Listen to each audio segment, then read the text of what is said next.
দিন আগে লন্ডন থেকে এক মুফতি এসেছে, জানেন নাকি আপনারা?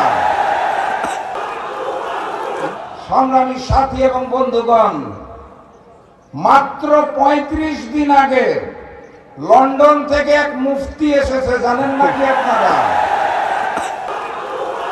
না না না না, ভালো মানুষ, বড় মানুষ, নাম করা। দিন আগে দেশের মাটিতে নেমে 17 বছর ধরে পালিয়ে থেকে উনি গতকাল বলেছেন আমাদের প্লেনে করে পালায় যাওয়ার।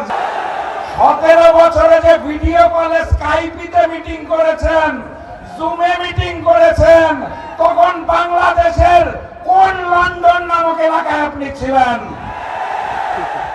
আমাদের নেতা ডাক্তার শফিকুর রহমানকে প্রধানমন্ত্রী মেনে নিয়ে আগামীর বাংলাদেশ গড়ার জন্য আসুন আমরা আপনাদের বুকে জড়িয়ে নেব।